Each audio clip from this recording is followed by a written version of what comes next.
ಬೆಳಗಾವಿಯಲ್ಲಿ ರೈತರು ನಡೆಸ್ತಾ ಇರುವಂತಹ ಪ್ರತಿಭಟನೆಯ ಕಾವು ಜೋರಾಗ್ತಾ ಇದೆ. ಮತ್ತೊಂದು ಕಡೆ ಸಕ್ಕರೆ ಸಚಿವ ಶಿವಾನಂದ ಪಾಟೀಲ್ ಕಾರಿನ ಮೇಲೆ ಚಪ್ಪಲಿ ದಾಳಿಯಾಗಿದೆ.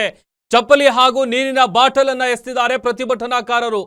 ದುರ್ಲಾಪುರದಲ್ಲಿ ಸಕ್ಕರೆ ಸಚಿವರ ಕಾರಿನ ಮೇಲೆ ಚಪ್ಪಲಿ ಎಸೆಯಲಾಗಿದೆ.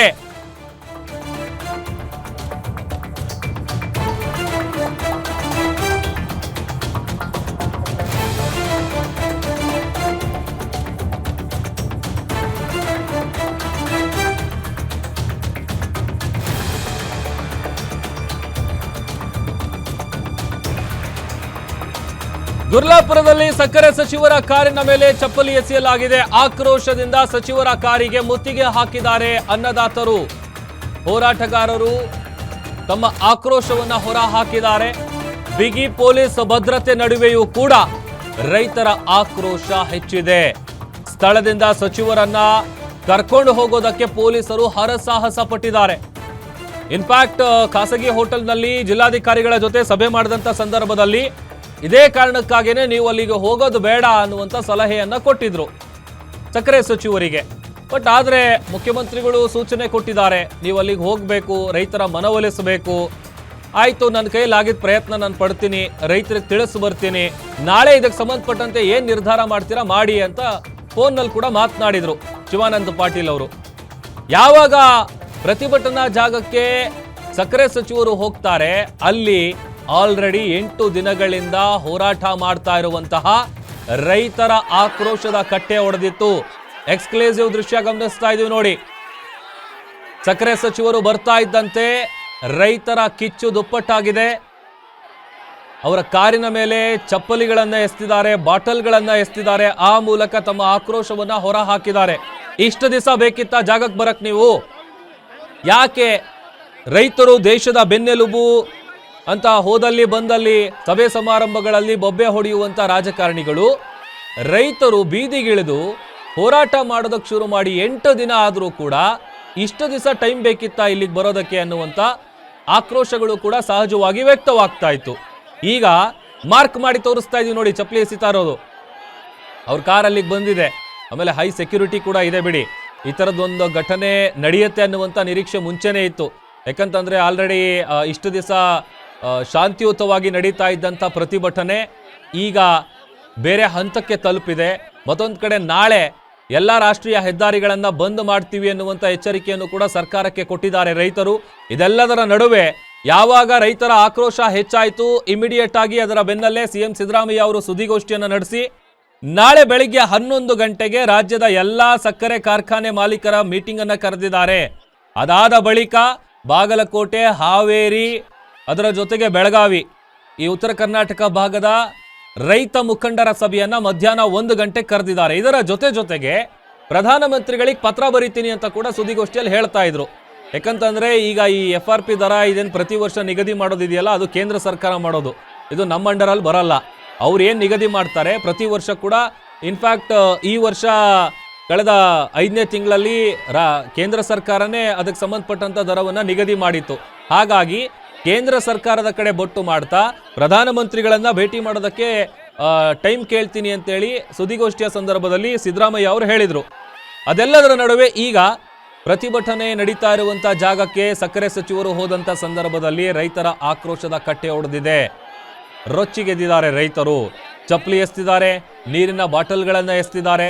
ಯಾಕಂತಂದ್ರೆ ಮೊದಲನೇ ದಿನದಿಂದ ಹಿಡಿದು ಇಲ್ಲಿವರೆಗೂ ಕೂಡ 8 ದಿನದಲ್ಲಿ ದಿನದಿಂದ ದಿನಕ್ಕೆ ರೈತರ ಸಂಖ್ಯೆ ಜಾಸ್ತಿ ಆಗ್ತಾ ಇತ್ತು. ಅಲ್ಲಿ ಪ್ರೊಟೆಸ್ಟ್ಗೆ ಬರ್ತಾ ಇರುವಂತ ಜನಸಾಗರ ಹೆಚ್ಚಾಗ್ತಾ ಇತ್ತು. ಆಮೇಲೆ ಇವತ್ತು ರಾತ್ರಿವರೆಗೂ ಕೂಡ ಇನ್ಫ್ಯಾಕ್ಟ್ ಗಡುವನ್ನ ಕೊಟ್ಟಿದ್ರು, ಡೆಡ್ಲೈನ್ ಅನ್ನ ಕೊಟ್ಟಿದ್ರು. ಇದೆಲ್ಲದರ ನಡುವೆ ಇವತ್ತು ನಡೆದಂತಹ ಕ್ಯಾಬಿನೆಟ್ ಮೀಟಿಂಗ್ ನಲ್ಲೂ ಕೂಡ ಈ ವಿಚಾರ ಚರ್ಚೆ ಆಗಿದೆ. ನಿನ್ನೆ HK ಪಾಟೀಲ್ ಅವರು ಬಂದಿದ್ರು. HK ಪಾಟೀಲ್ ಅವರು ಬಂದಂತ ಸಂದರ್ಭದಲ್ಲಿ ರೈತರ ಮನವೊಲಿಕೆ ಮಾಡುವಂತ ಪ್ರಯತ್ನ ಮಾಡಿದ್ರು, ಆದ್ರೆ ಅದು ಸಕ್ಸಸ್ ಆಗ್ಲಿಲ್ಲ. ಯಾಕಂತಂದ್ರೆ ಯಾವುದೇ ಮೀಟಿಂಗ್ ಎಲ್ಲ ನಮಗೆ ಬೇಕಾಗಿಲ್ಲ, ನಾವು ಕೇಳ್ತಾ ಇರುವಂತ 3500 ರೂಪಾಯಿ ಬೆಲೆ ಏನಿದೆ ಅದನ್ನ ನಿಗದಿ ಮಾಡ್ಬೇಕಷ್ಟೇ. ಒನ್ಸ್ ನೀವು ಅದನ್ನ ನಿಗದಿ ಮಾಡಿ ಅದಾದ್ಮೇಲೆ ನೀವೇನೇ ಮೀಟಿಂಗ್ ಮಾಡಿ ಬೇಕಾದ್ರೆ ನಾವು ಬರ್ತೀವಿ ಅಂತ ಸಂಧಾನದ ಮಾತುಕತೆಗೂ ಕೂಡ ರೈತರು ಓಕೆ ಅನ್ಲಿಲ್ಲ, ಅದನ್ನ ತಿರಸ್ಕರಿಸಿದ್ರು. ಮತ್ತೊಂದು ಕಡೆ ಸಕ್ಕರೆ ಸಚಿವರು ಇಷ್ಟೆಲ್ಲ ಪ್ರತಿಭಟನೆಗಳಾಗ್ತಾ ಇದ್ರು ಕೂಡ ಸ್ಥಳಕ್ಕೆ ಯಾಕೆ ಬರ್ತಾ ಇಲ್ಲ? ಇನ್ಫ್ಯಾಕ್ಟ್ ಇವತ್ತು ನಡೆದಿರುವಂತಹ ಕ್ಯಾಬಿನೆಟ್ ಮೀಟಿಂಗು ಕೂಡ ಶಿವಾನಂದ ಪಾಟೀಲ್ ಅವರು ಹೋಗಿಲ್ಲ ಅನ್ನುವಂಥ ಮಾಹಿತಿ ಇದೆ. ಸದ್ಯ ಈಗ ಬೆಳಗಾವಿಯ ಗುರ್ಲಾಪುರದಲ್ಲಿ ರೈತರು ನಡೆಸ್ತಾ ಇರುವಂತಹ ಅಹೋರಾತ್ರಿ ಧರಣಿಯ ಜಾಗಕ್ಕೆ ಎಂಟ್ರಿ ಕೊಟ್ಟಂತಹ ಸಕ್ಕರೆ ಸಚಿವರ ವಿರುದ್ಧ ರೈತರು ಆಕ್ರೋಶ ಹೊರಹಾಕಿದ್ದಾರೆ. ಅವರ ಕಾರಿನ ಮೇಲೆ ಚಪ್ಪಲಿಗಳನ್ನ ಎಸೆದಿದ್ದಾರೆ.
ನೋಡಿ, ಮುಖ್ಯಮಂತ್ರಿಗಳು ಸುದ್ದಿಗೋಷ್ಠಿ ಮಾಡಿದಂಥ ಸಂದರ್ಭದಲ್ಲಿ ಒಂದಷ್ಟು ವಿಚಾರಗಳನ್ನ ಹೇಳ್ತಾ ಇದ್ರು. ಪ್ರತಿ ವರ್ಷ FRP ದರ ಏನಿರುತ್ತೆ ಅದನ್ನ ನಿಗದಿ ಮಾಡುವಂಥದ್ದು ಕೇಂದ್ರ ಸರ್ಕಾರ.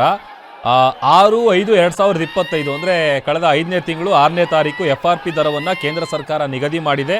ಅದರ ಪ್ರಕಾರ 2025-26ನೇ ಸಾಲಿನಲ್ಲೂ ಕೂಡ 10.25 ರಿಕವರಿ ಇದ್ರೆ ಪ್ರತಿ ಟನ್ ಕಬ್ಬಿಗೆ 3,550 ರೂಪಾಯಿ ಬೆಲೆಯನ್ನು ನಿಗದಿ ಮಾಡಲಾಗಿದೆ.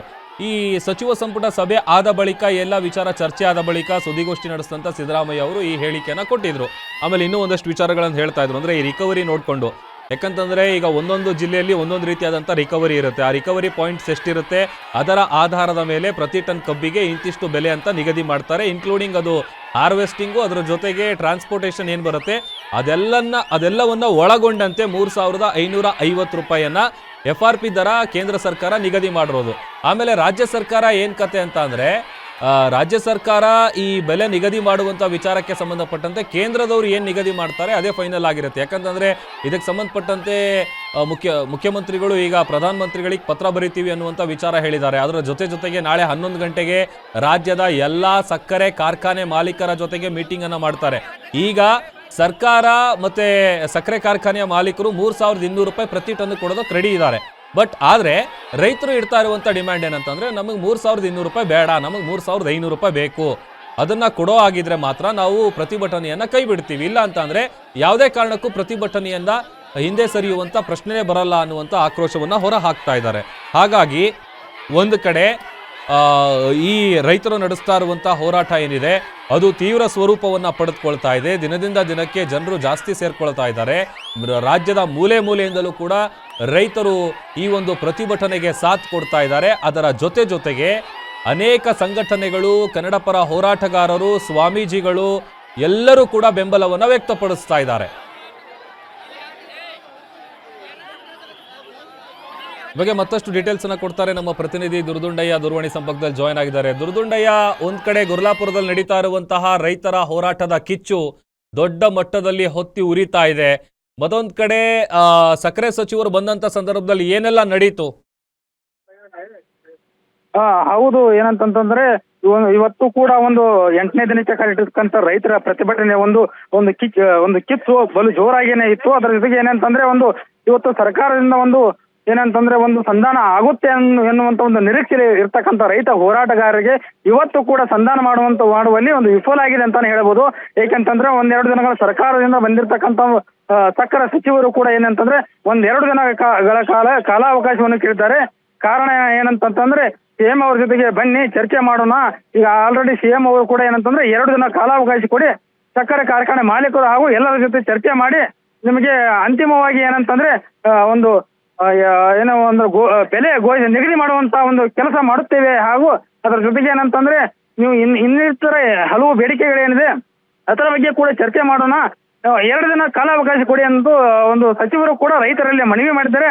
ಅದಕ್ಕೆ ರೈತ ಮುಖಂಡರು ಕೂಡ ಏನಂತಂದ್ರೆ ಒಂದು ಸಮ್ಮತಿ ನೀಡುವಂತ ಕೆಲಸವನ್ನು ಕೂಡ ಮಾಡಿದ್ದಾರೆ ಅಂತ ಹೇಳಬಹುದು. ಏನಂತಂದ್ರೆ ಈಗ ರೈತ ಮುಖಂಡರು ಕೂಡ ಒಂದು ಸಚಿವರ ಮಾತಿಗೆ ಎಲ್ಲೋ ಒಂದು ಕಡೆ ಕರಗಿದ್ರ ಅಥವಾ ಈ ರೈತರು ಕೂಡ ಏನಂತಂದ್ರೆ ಸಾಕಷ್ಟು ಆಕ್ರೋಶವನ್ನು ವ್ಯಕ್ತಪಡಿಸ್ತಾ ಇದ್ದಾರೆ. ಒಂದು ಕಡೆ ಏನಂತಂದ್ರೆ ಯಾವುದೇ ಕಾರಣಕ್ಕೂ ನೀವು ಏನಂತಂದ್ರೆ ಸಚಿವರ ಮಾತಿಗೆ ಮರಳಾಗಬೇಡಿ, ನಮ್ಮ ಹೋರಾಟ ಏನಿದೆ ಅದು ನಿರಂತರವಾಗಿರಲಿ. ಏಕೆಂತಂದ್ರೆ 2 ದಿನಗಳ ಕಾಲ ಸಮಯಾವಕಾಶ ಕೇಳಿದ್ದಾರೆ, ಅದು ಈಡೇರಲಿಲ್ಲ ಅಂತಂದ್ರೆ ನಮಗೆ ನೋವಾಗುತ್ತೆ. ಆದ್ದರಿಂದ ಏನಂತಂದ್ರೆ ನಮಗೆ ನಮ್ಮ ಹೋರಾಟ ನಿರಂತರವಾಗಿರುತ್ತೆ. 2 ದಿನಗಳಲ್ಲಿ ಅವರು ಏನಿದೆ ಆ ಮಾತನ್ನು ಘೋಷಣೆ ಮಾಡಲಿ, ಅಲ್ಲಿವರೆಗೆ ನಮ್ಮ ಹೋರಾಟ ಮುಂದುವರಿತೆ. ಅದರ ನಂತರ ಏನಿದೆ ಮುಂದಿನ ಹೋರಾಟದ ಬಗ್ಗೆ ರೂಪರೇಷೆ ಏನಿದೆ ಅದು ದೃಢವಾಗಿ ನಿರ್ಧಾರವಾಗುತ್ತೆ ಅನ್ನುವಂತ ಮಾತನ್ನು ರೈತರು ಇಲ್ಲಿ ಹೇಳಿರುವಂತದ್ದು. ಈಗ ನಾಳೆ ಎಲ್ಲಾ ರಾಷ್ಟ್ರೀಯ ಹೆದ್ದಾರಿಗಳನ್ನ ಬಂದ್ ಮಾಡಬೇಕು ಅನ್ನುವಂತ ಸಿದ್ಧತೆಗಳು ನಡೀತಾ ಇದೆ. ಹಂಗೇನಾದ್ರೂ ಆದ್ರೆ ಈಗ ಹೋರಾಟ ಮತ್ತೊಂದು ಹಂತಕ್ಕೆ ಹೋಗೋದು ಗ್ಯಾರಂಟಿ. ಸೊ ಹಾಗಾಗಿ ನಾಳೆ ಸಿಎಂ ಸಿದ್ದರಾಮಯ್ಯ ಅವರು ಮೀಟಿಂಗ್ ಕರೆದಿದ್ದಾರೆ. ಏನಂತಂದ್ರೆ ನಾಳೆ ಕೂಡ ಏನಂತಂದ್ರೆ ಸಿಎಂ ಅವರು ಮೀಟಿಂಗ್ ಕರೆದಿದ್ದಾರೆ. ನಾಳೆ ಏನಾದ್ರೂ ಸಿಎಂ ಅವರು ಮೀಟಿಂಗ್ ದಲ್ಲಿ ಏನಾದ್ರೂ ರೈತರ ಬಗ್ಗೆ ಕಾಳಜಿ ಮಾಡಲಿಲ್ಲ ಹಾಗೂ ರೈತರಿಗೆ ಒಂದು ಬೆಲೆ ನಿಗದಿ ಮಾಡಲಿಲ್ಲ ಅಂತಂದ್ರೆ ಮುಂದಿನ ಹೋರಾಟದ ಬಗ್ಗೆ ಚಿಂತನೆ ಮಾಡುತ್ತೇವೆ ಅನ್ನುವಂತ ಒಂದು ಮಾತನ್ನು ಕೂಡ ರೈತ ಮುಖಂಡರು ಕೂಡ ಹೇಳ್ತಾ ಇದ್ದಾರೆ. ಅಂತಂದ್ರೆ ನಾಳೆ ಏನು ರಾಷ್ಟ್ರೀಯ ಹೆದ್ದಾರಿಗಳನ್ನ ತಡೆಯುತ್ತೇವೆ ಅಂತ ಒಂದು ಇಲ್ಲಿಯ ರೈತ ಮುಖಂಡರು ಹೇಳಿದ್ರು. ಅದನ್ನ ಆ ಮಾತನ್ನು ಇಲ್ಲಿ ಏನಂತಂದ್ರೆ ವಾಪಸ್ ಪಡೆಯುವಂತ ಈಗ ಅಂತಂದು ಇಲ್ಲಿಯ ರೈತ ಮುಖಂಡರು ಹೇಳಿದ್ರು. ಅದನ್ನು ಆ ಮಾತನ್ನು ಇಲ್ಲಿ ಏನಂತಂದ್ರೆ ವಾಪಸ್ ಪಡೆಯುವಂತ ಈಗ ಆಲ್ರೆಡಿ ಏನಂತಂದ್ರೆ ಒಂದು ಮನವಿಯನ್ನು ಕೂಡ ರೈತ ಮುಖಂಡರು ರೈತರಿಗೆಲ್ಲ ತಿಳಿಸಿದ್ದಾರೆ. ನಾಳೆ ಯಾವುದೇ ರೀತಿಯಾದಂಥ ರಾಷ್ಟ್ರೀಯ ಹೆದ್ದಾರಿ ಬಂದ್ ಆಗಲ್ಲ. ಅದರ ಜೊತೆಗೆ ಏನಂತಂದ್ರೆ ಎಂದಿನಂತೆ ಯಥಾಸ್ಥಿತಿಯಾಗಿ ನಾಳೆ ಕೂಡ ಹೋರಾಟ ಮುಂದುವರಿಯುತ್ತೆ. ಆದರೆ ನಾಳೆವರೆಗೂ ಮಾತ್ರ, ನಾಳೆ ಹಾಗೂ ನಾಡಿದ್ದವರೆಗೆ ಮಾತ್ರ ಏನಂತಂದ್ರೆ ಸರ್ಕಾರದ ಘೋಷಣೆ ಏನಾಗುತ್ತೆ ಅನ್ನೋದನ್ನ ಕಾಯ್ದು ನೋಡುತ್ತೇವೆ ಅನ್ನುವಂತ ಮಾತನ್ನು ಕೂಡ ಇಲ್ಲಿ ರೈತರು ಹೇಳಿದ್ದಾರೆ. ಓಕೆ ದುರ್ದುಂಡಯ್ಯ,